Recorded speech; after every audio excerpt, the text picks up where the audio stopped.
que estábamos en la sesión de ayer viendo la electricidad y sobre todo sus diferentes formas, en este caso la electrostática. Y decíamos que la electrostática es esa electricidad que se va quedando, ¿no? En este caso el nombre lo dice, estática, y que nosotros, por ejemplo, cuando caminamos sobre una alfombra, pues la vamos recogiendo y nos vamos quedando con ella. Y entonces cuando saludamos a alguien que ha caminado por esa misma alfombra, pues obviamente solemos tener ahí una especie de choque eléctrico, ¿no? Entonces, también se utiliza, por ejemplo, para poder hacer esta cuestión de que nos frotamos la cabeza con un globo y luego lo pegamos así en la pared, en fin, se va quedando, ¿no?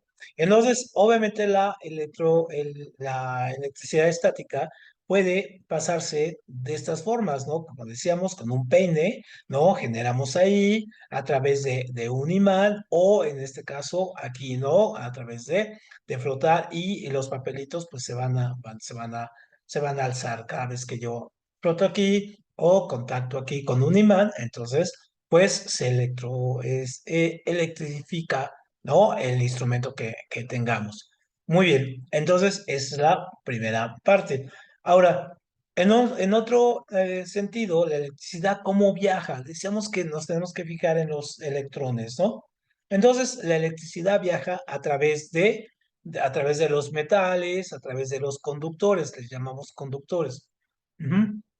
Y entonces la electricidad, como vemos aquí, puede ir pasando. Entonces vemos el flujo de los electrones, que es este, aquí lo vemos cómo va circulando. Obviamente, esto es la parte que es la electricidad y siempre va del lado negativo. Acuérdate que el electrón es negativo y entonces él va a llegar al lado positivo. Y la ley de Coulomb lo que nos dice es que los signos, en este caso, diferentes se atraen y los signos, en este caso iguales, se repelen. Entonces la electricidad va pasando por ahí, ¿no? Esa es la forma y dependiendo del tipo de material que tengamos, pues vamos a poder ver si pasan más o menos electrones. Y entonces aquí vamos a tener esta tabla, este es muy importante porque tenemos aquí tres conceptos que vamos a utilizar. Ojo, en el examen no te van a poner a hacer problemas sobre el diferencial de corriente, sino más bien a saber de los conceptos, ¿no? Entonces, por ejemplo, tenemos el voltaje. El voltaje, en este caso, es lo que nosotros tenemos aquí, los electrones, aquí ven la imagen, por ejemplo, son los que van pasando, ¿no? Son los electrones que van pasando y que nosotros agarramos y decimos, tiene 100 watts de voltaje, ¿no? Es decir, son los que van pasando. Luego, en este caso, yo tengo la resistencia, ajá, y es en este caso, el tamaño del flujo puede ser muy grande, puede ser muy pequeño, por donde vaya pasando, puede ser un cablecito o puede ser un cable grande. Eso, dependiendo del material, va a tener un tipo de resistencia, ¿no?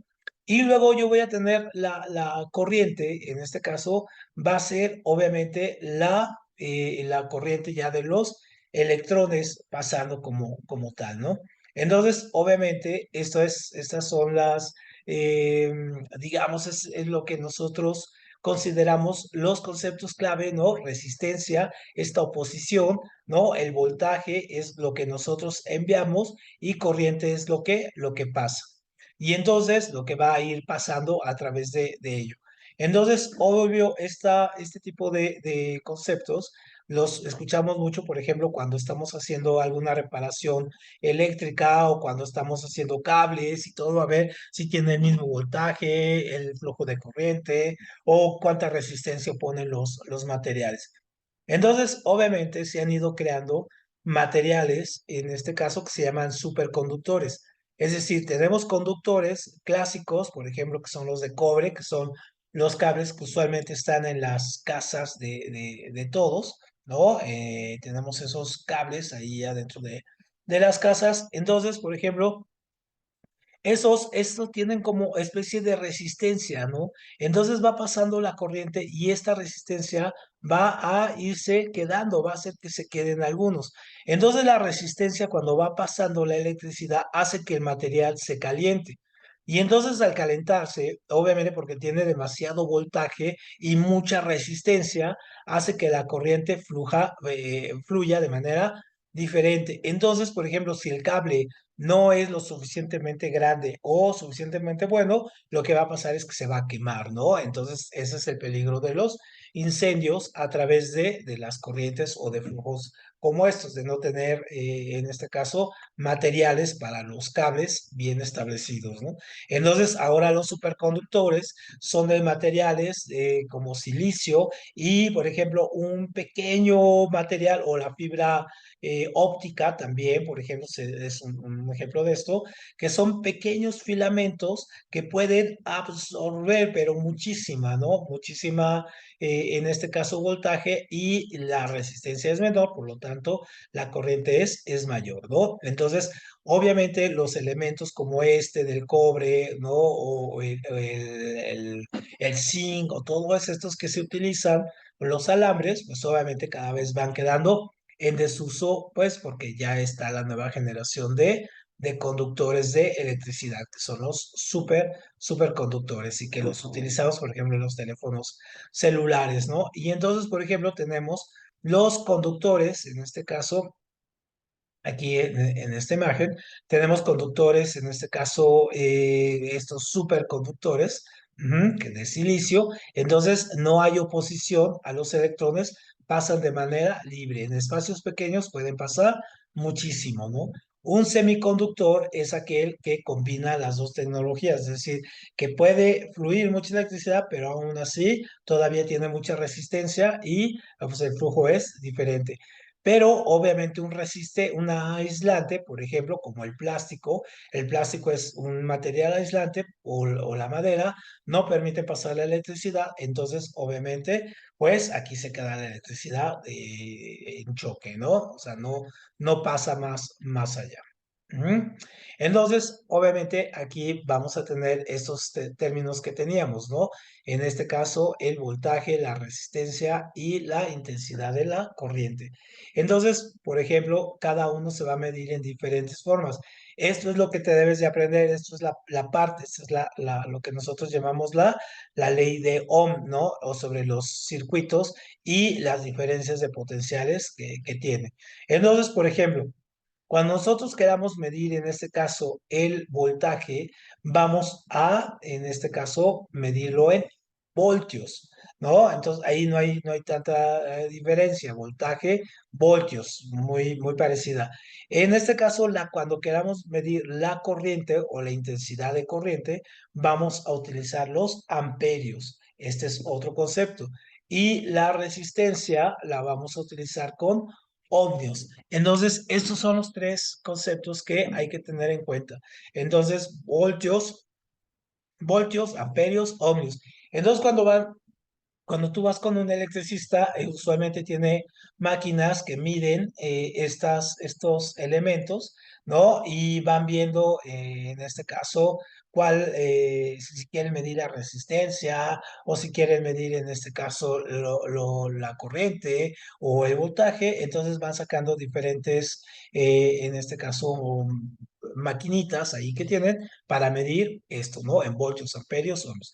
Entonces, obviamente, esto es lo importante, esto es lo que hay que aprenderse para efectos del examen. Muy bien. Y luego tenemos nosotros circuitos. Los circuitos, en este caso en la parte de electricidad, pues tenemos circuitos, en este caso en paralelo y circuitos en serie.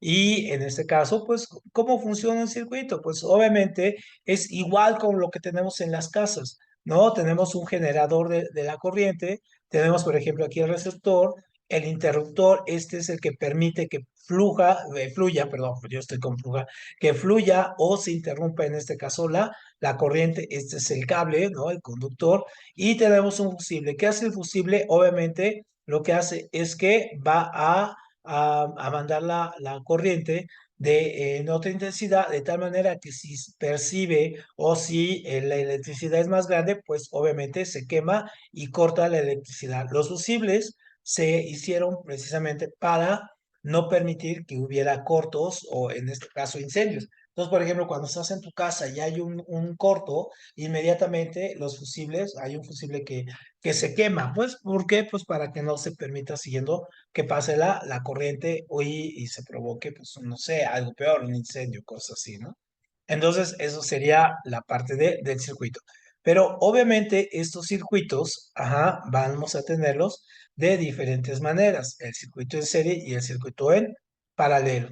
¿Qué es un circuito en serie? Un circuito en serie es como el que acabamos de ver, es como las series de Navidad, de hecho por eso así se llaman, ¿no? En este caso, las series navideñas, porque tenemos aquí, estos son, de aquí este será positivo, negativo, entonces va, en este caso, aquí va la electricidad, ¿no? Va fluida, aquí va fluyendo acá, y aquí tenemos, por ejemplo, una resistencia, acá tenemos otra y otra, es decir, por ejemplo, tenemos una resistencia, podría ser un foco, ¿no?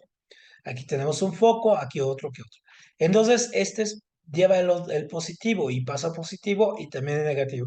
Si uno de estos se funde, por ejemplo, si se funde este foco, ya no permite pasar la corriente para acá y por lo tanto todo se echa a perder, ya no funciona nada. Entonces, porque solamente tiene un flujo de negativo por acá y un flujo de positivo por acá. Entonces, si se funde uno, pues ya valió. No pasa absolutamente nada, o sea, se queman. Y por eso las series, en este caso navideñas, eran así, ¿no? Eran las series. Ahora son más diferentes, pero por ejemplo, son muchísimo más complejas en este caso las series, y ya no permite que si se funde un foquito, pues se funda todo. Antes sí, ¿no? Un foquito y ya valía todo.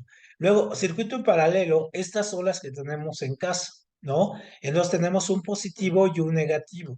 Entonces, la corriente va, en este caso aquí, fluye, en todo, y nosotros tomamos el positivo y el negativo de manera independiente.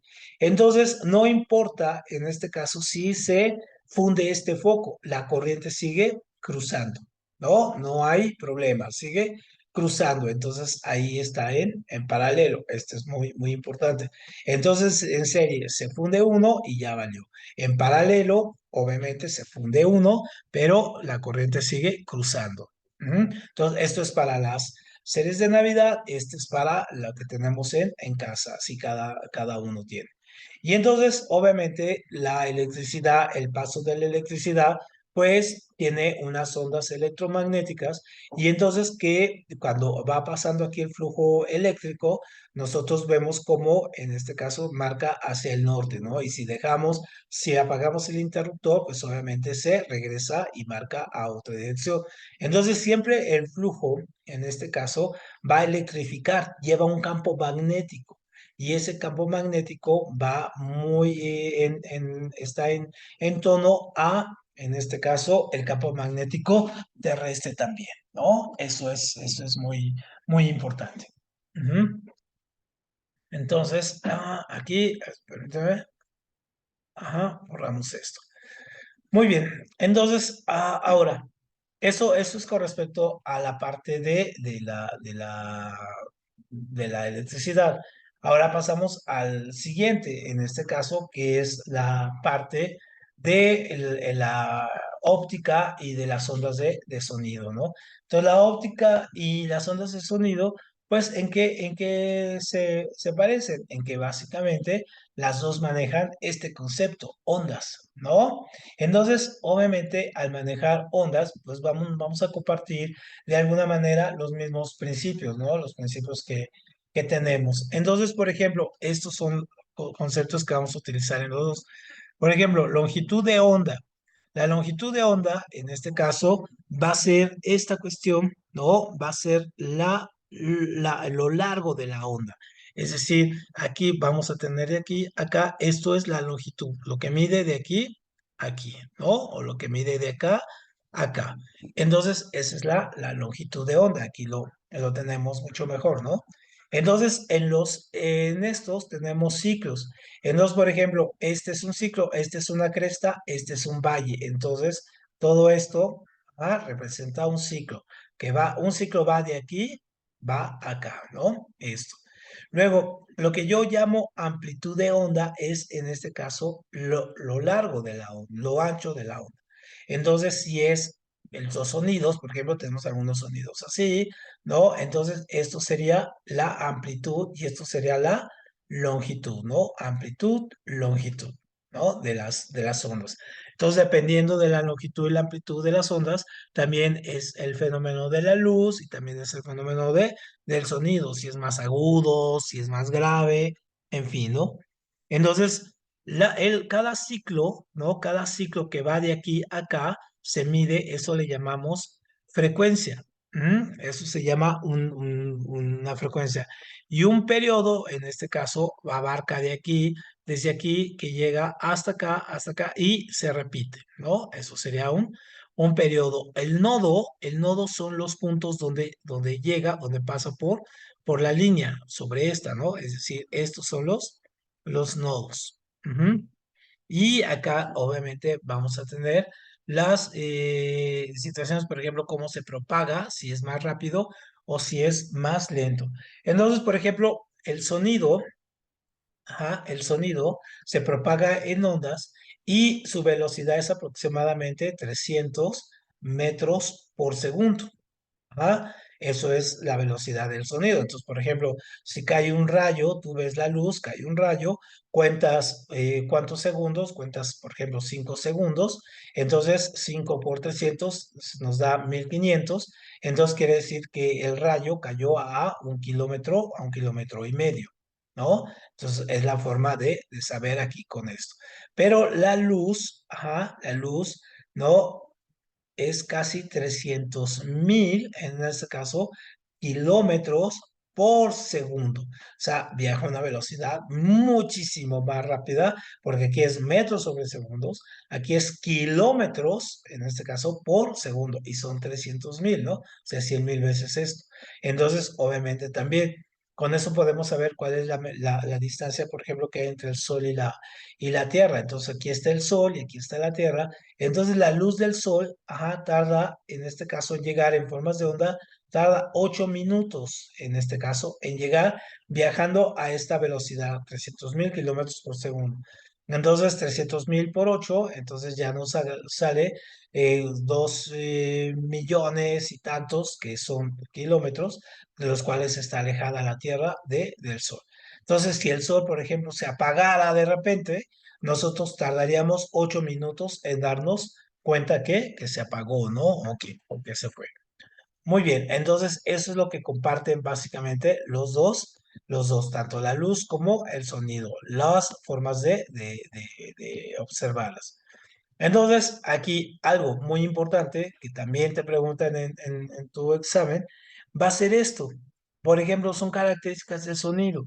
Entonces, nosotros vamos a ver esto, ¿no? Por ejemplo, la intensidad, el tono, ¿no? Y el timbre.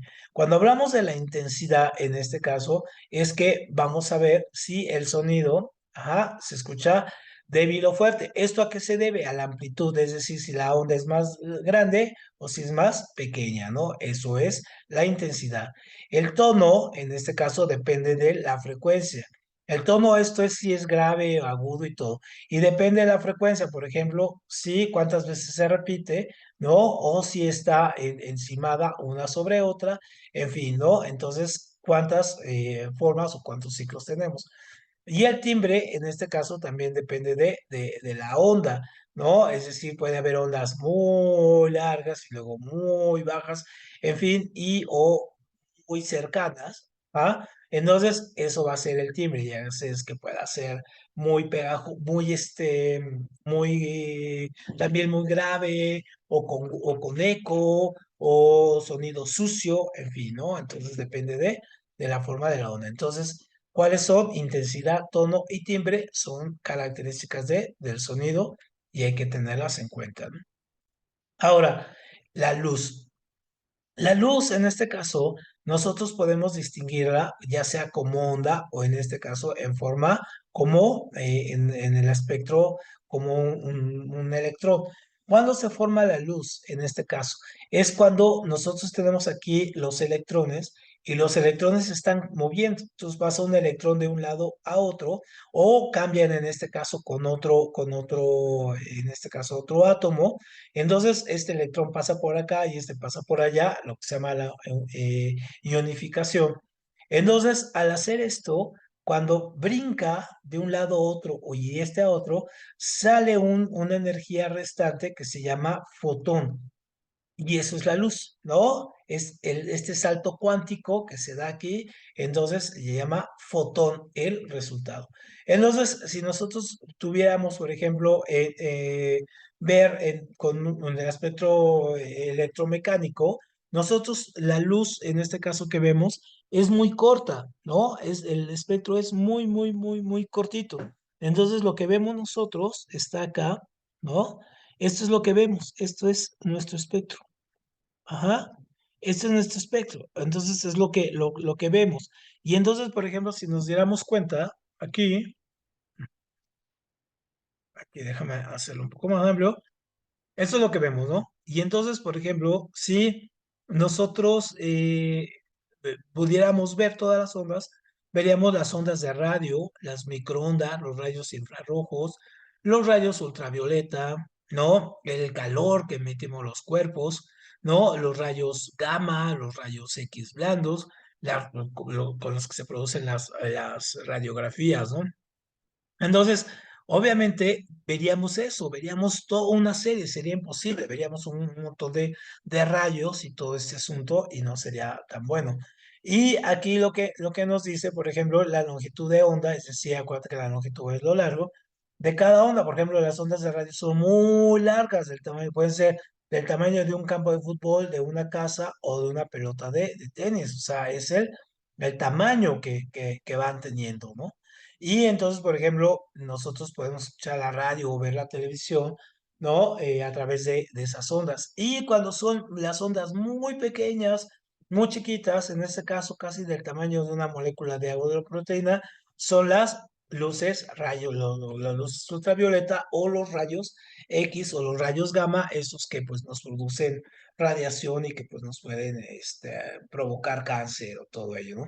Entonces, sí, el espectro, en este caso, lo tenemos así. Se va corriendo de aquí de rojo, ¿no? Al morado. Esto es más caliente y esto es más frío. Y todos los materiales y todo lo podemos ver a través de su composición de color, lo que emanan. Entonces, obviamente, en estos saltos cuánticos. Entonces, obviamente, todo se va moviendo, pero este es el espectro de color que vamos teniendo, ¿no? Y es súper importante porque eso nos ayuda, por ejemplo, a entender las distancias, por ejemplo, planetarias, que son muy, muy, muy grandes. Entonces nos ayuda a entender, por ejemplo, dónde está una estrella o dónde, o el universo, si sigue creciendo, si sigue bajo, en fin, ¿no? Hacia dónde se dirige. Entonces, eso es súper, súper, súper interesante, ¿no? Lo del espectro. Muy bien.